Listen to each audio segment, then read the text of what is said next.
Hello, everyone, and welcome to Neurocracy. Today I'm joined by Dr. Erik Herzog, who is a Viktor Hamburger Distinguished Professor of Biology at Washington University in St. Louis.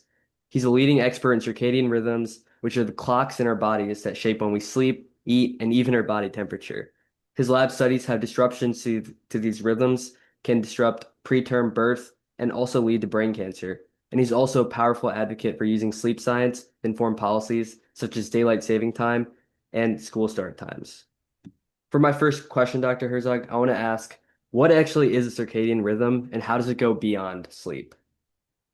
Hi, thanks for having me, Sanjay. Yeah. So, circadian rhythms are the daily rhythms that we experience in, as you said, sleep and wake, and many other aspects of our physiology, like every hormone in our body goes up at a particular time of day and then goes down at other times of day. And it's controlled by the genes that we inherited from our parents. So, we've been able to identify a handful of genes, about a dozen, that are essential for timing whether you prefer to wake up early in the morning or prefer to wake up later in the afternoon. The discovery of those genes won the Nobel Prize in 2017 for medicine or physiology. And what we now know is that the genetics of every single cell in our body helps dictate daily rhythms in who we are in the morning compared to who we are in the evening. And could you talk a little bit about what your lab does in regards to circadian rhythms? Sure, I could talk all day long. Um, our lab is dedicated to trying to understand how the molecules and cells in our body work together to coordinate our daily physiology. So, for example, if you're getting hungry right now, that's your circadian clock helping you anticipate your next meal, getting ready to efficiently take in those sugars and those nutrients and to distribute those to the cells in our body so that we can operate effectively and efficiently in our environment. Basically, our circadian clocks are there to help us anticipate the challenges of living on Earth. So if you just think about how you live your life, every night you starve for about 8 hours, and your body helps you get through that period of having no food intake.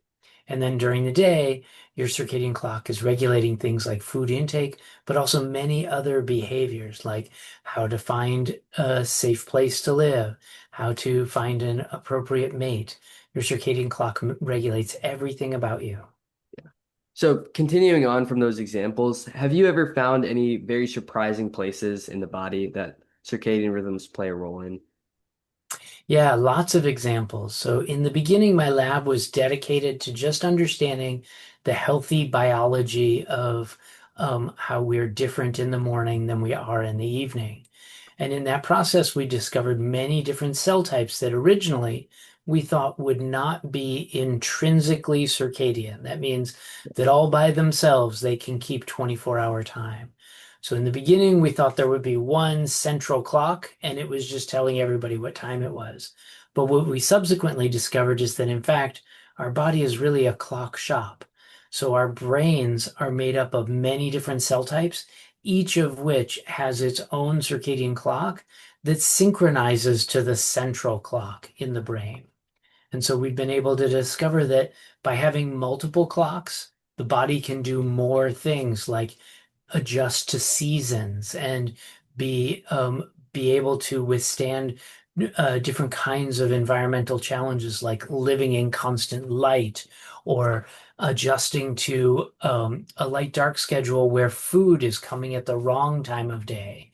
We are a multi-clock system that has clocks in surprising places like in the cortex, the newest part of our brain, or in the uterus, which controls contractions during birth. And so that, as you mentioned, led us into thinking about, well, why do we have clocks in the uterus? And that led us to understanding that the clocks in the uterus are, we think, normally there to help regulate the daily physiology of this contracting tissue. A lot like your heart contracts and relaxes, the uterus contracts and relaxes, Yeah. and it needs to be exercised. And we think the circadian clock is there to help control the excitability of the uterus. And when that's disrupted, like in shift work or under conditions where you're seeing light at night or not getting enough light during the day, you have something we call circadian misalignment. It's a lot like jet lag. Yeah. And we think that can disrupt things like normal uterine function and lead to preterm birth. Yeah. Okay. So from a neuroscience perspective, can you explain why early school times, especially for high school and teenagers, what's kind of the research behind why that can be an issue in society? Yeah, this is a topic that maybe more than any other gets me standing ovations when I speak Yeah. to high school students. Yeah. So I advocate for high school starting later in the morning, something like 10 o'clock or 11 o'clock in the morning. Wow. And the evidence is that when high school students start school later and end school later, then they Okay. still go Yeah. to school for the same amount of time, their grades improve, their attendance improves, their sick days go down, their teachers are happier, their parents are happier. And we think this is because it is a normal biological process for teenagers' circadian rhythms to be delayed compared to when we were born or when we turn 50 years old. That is, your preferred wake up time gets progressively later as you get older until you're about 19 and a half years old if you're a female, and until you're about 21 years old if you're a male. This is true in all cultures on this planet. As we reach the end of adolescence, then we start to want to wake up earlier again. But high school is the time when our biology, our circadian clocks are the most delayed, and that is normal biology. We think that's something that's baked into the evolution of our species. So from your involvement in advocacy, especially with school start times, what would you say is or some what are some of the biggest obstacles in translating the research into public policy and change? The thing I've learned about public policy is that everybody has the thing they care about. So if I say to you, oh, making high schools start later will be better for high school learning, that's important for a lot of people. So that, you go to school to learn. But there are also people who are concerned about um, being able to get your kids to school in the morning, dropping the kids off. So bus schedules and carpooling is something that we have to take into account. Everybody agrees that it would be better for high school students' health if high schools started a little bit later. But we also have to take into account when students are coming home, and is it risky for high school students to be coming home in the dark? For example, in Minnesota, if we delay high school times to be later in the day, they'll spend more of the evenings driving home in the dark. And maybe that's dangerous. So there are lots of logistics. Probably the biggest obstacle that I've heard about is people concerned about, well, when are students going to have time after school to do sports, to be on their sports teams? And now we need to light up the stadiums for practice and for competitions. And those sorts of logistics need to be worked out. There are organizations that are dedicated to helping high schools work with those challenges. And they've even found examples where starting school later can save money, reduce carpooling and busing challenges, and still have the benefits of improving learning and reducing sick days. So we've touched on school and start times, but for a general perspective on society, what are some chronic circadian rhythm disruptors present in society? As you mentioned earlier, exposure to light, maybe work shifts, especially night shifts, and just the timing of that in general. What would you say are some of the biggest disruptors to society? Good. So number one on the board is most of us, somewhere around 95% of the population, experiences something called social jet lag. Social jet lag is when you have one schedule for 5 days a week And then you have a different schedule for 2 days a week on your free days, your weekends. And so high school students will, for example, have an alarm clock that wakes them up for Monday through Friday. And Yeah, then on Saturday and Sunday, they'll sleep in. that's true. You're shifting your schedule, sometimes on average for a college student at Washington University, 4 hours difference in your preferred wake up time on weekends compared to weekdays. And Wow. that 4 hour shift is happening every week. And so it's a lot like crossing as many time zones as we have in the United States every week. And so that's a form of jet lag that's associated with things like increased body weight. So you actually have increased obesity for every hour of social jet lag that you have. So the difference between your weekday schedule and your weekend schedule, if you calculate that difference in hours, that's your social jet lag. For every hour of social jet lag, you increase body adiposity, fat, body fat. You increase risk for things like mood disorders, increased risk for addictive behaviors like smoking, Yeah, and many other bad things are associated with social jet lag. yeah, In addition to social jet lag, about 20% of the US population is on shift work. yeah, That means they work outside the hours of 9 to 5. And shift work is a challenge to the circadian system because you're challenging your body to wake up at a time that it doesn't biologically normally wake up. yeah. So there are strategies that we can provide to shift workers and travelers. I have colleagues in my field who are consultants to professional basketball teams and Wow. professional football teams to give them advice about how to prepare to compete in a different time zone. Our U.S. Olympic team has a Oh, chronobiologist wow. on I didn't even staff know that. to help the athletes travel to a foreign country and compete at a time that would be terrible for them Right. at home, but this is when they're scheduled to have their finals. Yeah. And so those are some examples of where shifting our schedules chronically can have a problem. There are also genetic challenges. So, in addition to our environmental challenges like the social pressures to get up earlier than we prefer to, Yeah. or the being forced to work on a schedule that doesn't align with our body clock. There are also genetic challenges. So some people have inherited mutations that give them something called delayed sleep phase syndrome. Others have advanced sleep phase syndrome. So those are two circadian sleep disorders. They're in the book of circadian sleep disorders, and those are heritable. And we know some of the genes that are involved in those. And we know that, for example, people who have delayed sleep phase struggle to have a job that starts early in the morning. In contrast, people with advanced sleep phase, they make great bakers. They're happy to wake up early in the morning and go to work, but they're not going to be at the party late at night, Yeah. having a good time. They become very sleepy. There's one more example. Another circadian sleep disorder is called non-24-hour disorder.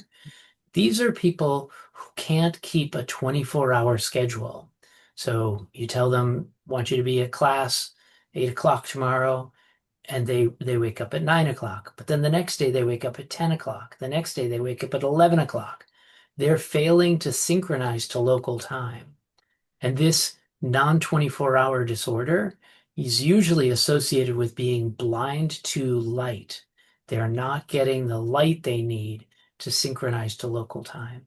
Yeah. Some of those people are full on blind. They can't navigate, read, but some of them have perfectly good vision, but they're lacking a key class of photoreceptors that aren't your rods or your cones. They're another class of cells called melanopsin cells. And those cells are essential for people to synchronize to local time to the light dark cycle.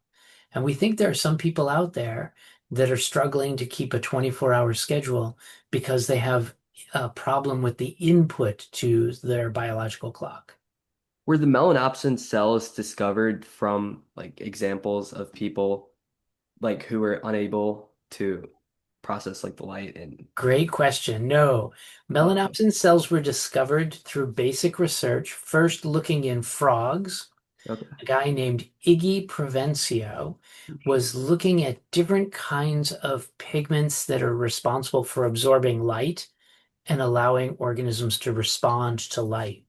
And he discovered a pigment in frog skin that Interesting. actually allows them to change their pigmentation on bright sunny days Wow. compared to dark, cloudy evenings. Yeah. And so they can camouflage themselves using these photopigments. And these pigments were actually found in these cells in the skin. This is the confusing part. They're called melanocytes. They're pigment cells. And melanocytes in frog skin make melanopsin. And the Wow. melanopsin, it turned out, is not just in frog skin, but it's also found in our own eyes, in our own retina, Yeah. in a class of cells that actually form part of the optic nerve. Oh. And so those melanopsin cells turn out to be conserved probably across all vertebrates. Wow. And so they were discovered first in Yeah. frogs, then in mice, and ultimately now in humans. Wow. That's very interesting. So this is kind of coming back to the public policy question, but if you could wave a magic wand and change two things, uh, like for WashU, rules wise or system wise, what are two things you would change that would be focused on improving circadian rhythms for both faculty, students, and other people on campus? Mm. It's a fun question, Sanjay. Yeah. So, in an ideal world, everybody gets to pick their schedule based upon their biology. Okay. And so, are there rules that we could implement that might help? Well, for college students, I think we should offer classes early in the morning and as an alternative later in the afternoon. Okay. So there are students who would prefer to take the early morning class. They're early birds and they'll do just fine. Yeah. But in an ideal world, that same class would be offered in the afternoon for those students who cannot learn in the morning but can learn in the afternoon. Yeah. So I teach a course to undergraduates at Washington University called Biological Clocks. For many years, I taught that class. I was assigned to teach that class at 8:30 in the morning. Wow. And I would get 20 students to sign up for that class every year. And they were almost inevitably student athletes who were used to getting up early. They would go to morning practice and then come to my class, often drenched in sweat and out of breath.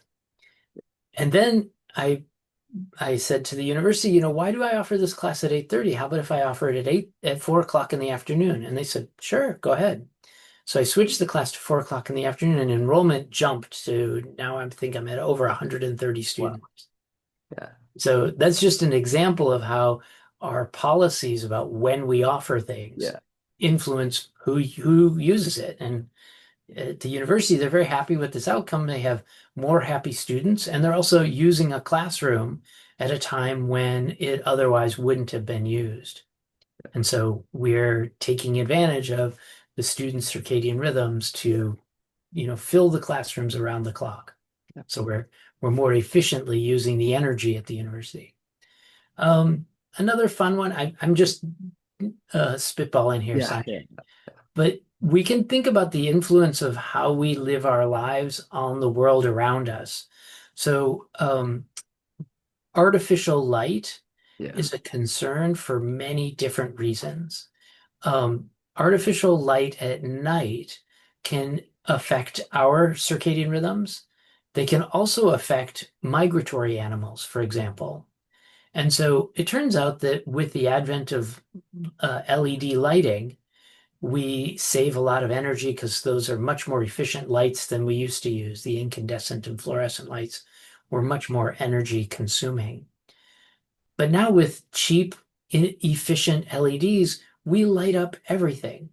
And so there's more light pollution at night. And one thing we could do at Washington University is reduce the number of lights that are pointing up towards the sky, Mhm. like in parking lots, Yeah.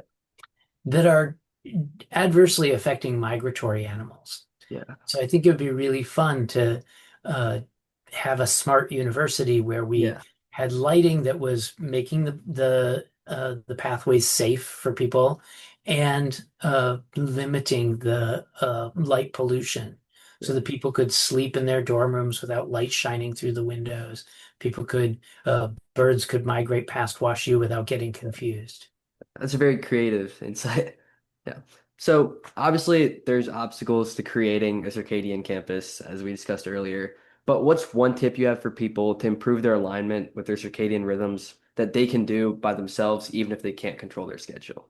Great question. And I applaud you, Sanjay, for just asking that question because a lot of people listen to scientists talk about circadian rhythms Yeah. and they don't internalize it. Yeah. We'll say, throw away your alarm clock and obey your biological clock. Okay. That's hard to do, right? So what can I do if I still have to go to high school? I still have to get to class on time. What can I do? And it turns out the number one answer is go camping. Interesting. And specifically, what I mean is expose yourself to the natural light outside. Yeah. And when you're in class, you're in this dim, pathetic environment that's nothing like being outside. Right. So, what can you do to get more natural light during the day and avoid artificial light at night? Number one answer on the board is put your bed near your window and keep your curtains open Okay. so that in the morning when the sun rises, you get bright natural light. That will help you wake up in the morning. It will make it easier for you to wake up on time Yeah. without an alarm clock. Yeah. And then as the sun is setting, this is hard to do, you avoid artificial light. I knew you were gonna say that. And so how do I do that? Well, it turns out that the dominant wavelength of light that is involved in keeping you awake after the sun goes down is bluish light, Yeah. 480 nanometers. And that blue light goes into your eye, it's absorbed by those melanopsin cells, and it signals to your biological clock saying, the sun hasn't set yet. You need to stay awake. Yeah. And it delays your wake up time, your bedtime, and your wake up time the next morning. Yeah. So imagine if you just could filter out that blue light at sunset by turning on those filters on your phone and on your computer screen. So those filters do work. So they come in different names, but Yeah. I think one's called Night Shift on like iPhones, and F dot Lux is a popular one on computers. And it just allows your screen to sort of look yellowish, Yeah. Yeah. and that reduces the alerting effects of light, and it allows you to not shift your clock as much. Yeah. So looking ahead, what excites you the most about research in circadian rhythms and what's it going to look like in 10 years per se? Oh, that's a fun question. Yeah. There are a lot of exciting venues in circadian rhythms. As a field, it's relatively young. I Yeah. mentioned that we won the Nobel Prize in medicine or physiology just 9 years ago. Yeah. And that has really attracted a lot of different kinds of scientists to the field. So now we have a lot of physicians who are interested in applying medicine, applying circadian biology to medicine. So we talk about circadian medicine or chronotherapy.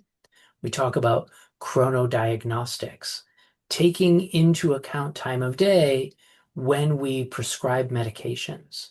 So it turns out 50 of the 100 no, sorry, get the number right. 76 of the 100 most prescribed medications target proteins that we know vary in their abundance with time of day. So Interesting. that we think the drugs are going to be more effective when that target is around at that time of day.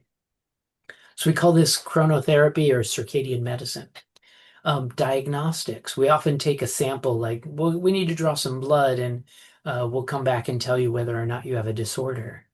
Well, for a long time, we've known that hormones like cortisol are high in the morning, low in the afternoon, and physicians have taken that into account when they want to test whether you have Addison's disease, which is low court, or Cushing's disease, which is chronically high court.